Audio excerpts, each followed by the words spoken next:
Bonjour à tous, je suis Romain Thibault de la société Assystem. Assystem accompagne l'association NQT, Nos Quartiers ont du talent, depuis maintenant plus d'un an sur Marseille.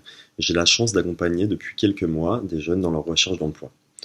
En tant que chargé de recrutement, mon métier a, comme beaucoup, drastiquement changé suite à la crise du Covid-19, mais ce n'est pas pour autant que nous ne recrutons plus aujourd'hui.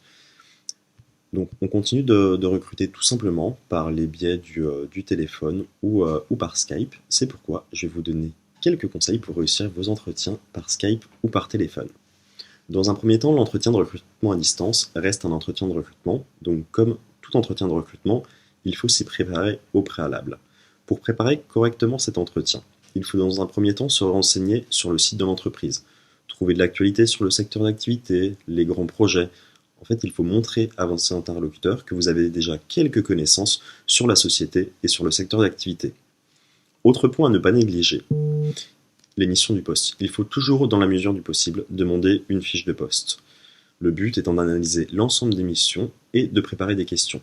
On a toujours des questions à poser lors d'un entretien de recrutement. On peut demander l'autonomie qu'il y a sur le poste, s'il s'agit de travailler en équipe, le nombre de personnes qui composent l'équipe, le scope de vos missions, vos interlocuteurs. Autant de questions qui vont démontrer lors de l'entretien de recrutement votre intérêt pour le poste. Autre point, même si vous faites l'entretien de chez vous, vous êtes donc hors du cadre professionnel. Mais il faut impérativement rester professionnel et vous comporter exactement de la même manière que vous pourriez vous comporter lors d'un entretien physique.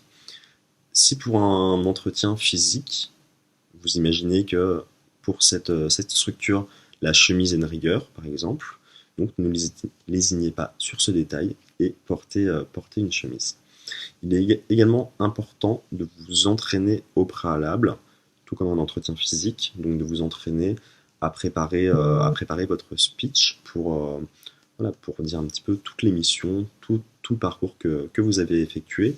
Et c'est très important en fait de vous approprier ce discours pour être à l'aise le jour de l'entretien. Il faut également prendre des notes. Tout comme un entretien physique, il est indispensable d'avoir toutes les informations échangées lors de l'entretien pour la suite du processus de recrutement.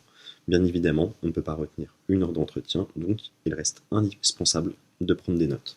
De plus, grâce à cette prise de notes, vous pourrez directement contacter le manager ou la personne que vous avez eue au sein du service des ressources humaines pour, d'une façon un petit peu proactive, montrer votre intérêt, votre compréhension du poste, peut-être également ouvrir quelques interrogations si vous en avez, et ça permettra également à vos interlocuteurs de vérifier votre qualité rédactionnelle. C'est un point très important dans bon nombre de métiers aujourd'hui. Enfin, pour conclure, il faut bien évidemment tester votre connexion par Skype au préalable.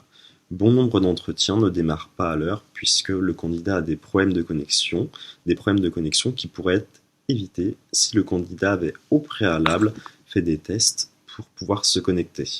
Ne faites pas les tests 5, 10 minutes ou 1 heure avant. Il faut en général réaliser les tests la veille.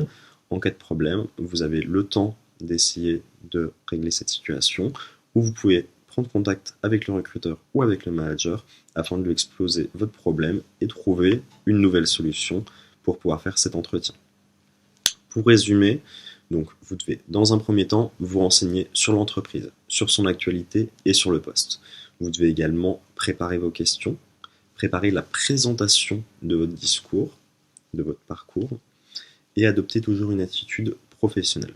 Enfin, comme je vous l'ai expliqué à l'instant, il faut vérifier votre connexion par Skype. C'est vraiment un élément important pour s'assurer du bon déroulement de l'entretien et aussi pour montrer que vous avez préparé votre entretien au préalable. Voilà. Donc j'espère que ce tuto vous donnera quelques conseils pour réussir votre prochain entretien de recrutement par Skype ou par téléphone. Et en attendant, restez chez vous.